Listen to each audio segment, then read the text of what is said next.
எஸ்ராவின் புஸ்தகம் 7ஆம் அதிகாரம். இந்த வர்த்தமானங்களுக்கு பின்பு செராயாவின் குமாரனாகிய எஸ்ரா பெர்சியாவின் ராஜாவாகிய அர்தஷஷ்டா அரசாளுகிற காலத்திலே பாபிலோனிலிருந்து வந்தான். இந்த செராயா அசரியாவின் குமாரன், இவன் இல்கியாவின் குமாரன், இவன் சல்லூமின் குமாரன், இவன் சாதோக்கின் குமாரன், இவன் அகிதூபின் குமாரன், இவன் அமரியாவின் குமாரன், இவன் அசரியாவின் குமாரன், இவன் மெராயோதின் குமாரன், இவன் சேராகியாவின் குமாரன், இவன் ஊசியின் குமாரன், இவன் முக்கியின் குமாரன், இவன் அபிஸ்வாவின் குமாரன், இவன் பினெகாசின் குமாரன், இவன் எலெயாசாரின் குமாரன், இவன் பிரதான ஆசாரியனான ஆரோனின் குமாரன். இந்த எஸ்ரா இஸ்ரவேலின் தேவனாகிய கர்த்தர் அருளிய மோசேயின் நியாய பிரமாணத்திலே தேறின வேத பாரகனாயிருந்தான். அவனுடைய தேவனாகிய கர்த்தருடைய கரம் அவன் மேல் இருந்ததினால் அவன் கேட்டவைகள் எல்லாம் ராஜா அவனுக்கு கொடுத்தான். அவனோட கூட இஸ்ரவேல் புத்திரரிலும் ஆசாரியரிலும் லேவியரிலும் பாடகரிலும் வாசல் காவலாளரிலும்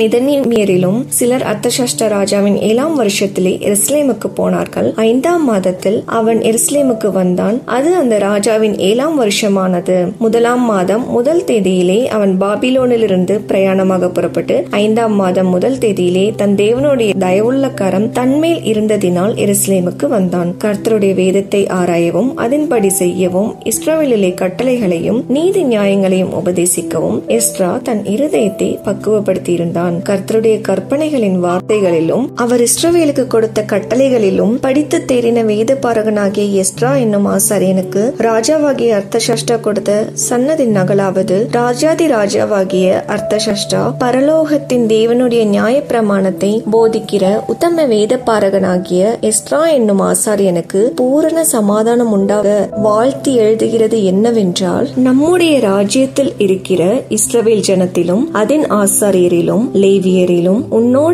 கூட எருசலேமுக்கு போக மனப்பூர்வமாய் இருக்கிற யாவரும் போகலாம் என்று நம்மாலே உத்தரவாகிறது. நீ உன் கையில் இருக்கிற உன் தேவனுடைய நியாய பிரமாணத்தின்படி யூதாவையும் எருசலேமையும் விசாரித்து நடத்தவும் ராஜாவும் அவருடைய மந்திரிமாரும் எருசலேமில் வாசம் பண்ணுகிற இஸ்ரவேலின் தேவனுக்கு மனப்பூர்வமாய் கொடுத்த வெள்ளியையும் பொன்னையும் பாபிலோன் சீமை எங்கும் உனக்கு கிடைக்கும் எல்லா வெள்ளியையும் பொன்னையும் உன்னுடைய ஜனமும் ஆசாரியரும் எருசலேமில் உள்ள தங்கள் தேவனுடைய ஆலயத்துக்கென்று மன உற்சாகமாய் கொடுக்கும் காணிக்கைகளையும் நீ கொண்டு போகவும் நீ ராஜாவினாலும் அவருடைய 7 மந்திரிமாராலும் அனுப்பப்படுகிறாய். ஆகையால் அந்த திரவியத்தினால் நீ தாமதமின்றி காளைகளையும் ஆட்டுக்கடாக்களையும் ஆட்டுக்குட்டிகளையும் அவைகளுக்கடுத்த போஜன பலிகளையும் பான பலிகளையும் வாங்கி அவைகளை எருசலேமில் உள்ள உங்கள் தேவனுடைய ஆலயத்து பலிபீடத்தின் மேல் செலுத்துவாயாக.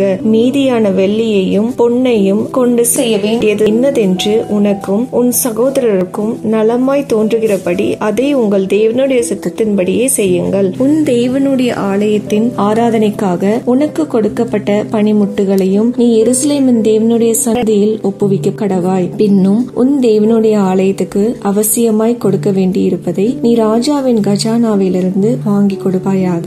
நதிக்கு அப்புறத்தில் இருக்கிற எல்லா கஜான்சிகளுக்கும் அர்தஷஷ்டா என்னும் ராஜாவாகிய நாம் இடுகிற கட்டளை என்னவென்றால், பரலோகத்தின் தேவனுடைய நியாய பிரமாணத்தை போதிக்கும் வேத பாரகனாகிய எஸ்ரா என்னும் ஆசாரியன் 100 தாலந்து வெள்ளி, 100 கல கோதுமை, 100 கல திராட்சை ரசம், 100 கல எண்ணெய் மட்டும் உங்களை கேட்பவை எல்லாவற்றையும் வேண்டிய உப்பையும் தாமதமில்லாமல் கொடுக்கவும் பரலோகத்தின் தேவனுடைய கற்பனையின்படியே எது தேவையாயிருக்குமோ அதுவெல்லாம் பரலோகத்தின் தேவனுடைய ஆலயத்திற்கு ஜாக்கிரதையாய் செலுத்தப்படவும் வேண்டும். ராஜாவும் அவர் குமாரரும் ஆளும் ராஜ்யத்தின் மேல் கடும் கோபம் வருவானேன். பின்னும் ஆசாரியரும் லேவியரும் பாடகரும் வாசல் காவலாளரும் நிதனிமியரும் தேவனுடைய ஆலயத்தின் பணிவிடைக்காரருமான ஒருவன் மேலும் பகுதியாகிலும் தீர்வையாகிலும் ஆயமாகிலும் சுமத்தலாகாதென்று அவர்களை குறித்து உங்களுக்கு அறியப்படுத்துகிறோம். பின்னும் நதிக்கு அப்புறத்திலிருந்து உன் தேவனுடைய நியாய பிரமாணங்களை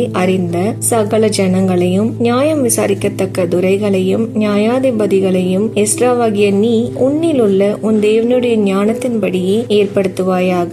அந்த பிரமாணங்களை அறியாதவர்களுக்கு அவைகளை உபதேசிக்கவும் கடவாய். உன் தேவனுடைய நியாய பிரமாணத்தின்படியேயும் ராஜாவினுடைய நியாய பிரமாணத்தின்படியேயும் செய்யாதவன் எவனும் உடனே மரணத்துக்காகிலும் தேசத்துக்கு புறம்பாக்குதலுக்காகிலும் அபராதத்துக்காகிலும் காவலுக்காகிலும் தீர்க்கப்பட்டு தண்டிக்கப்பட கடவன் என்று எழுதியிருந்தது.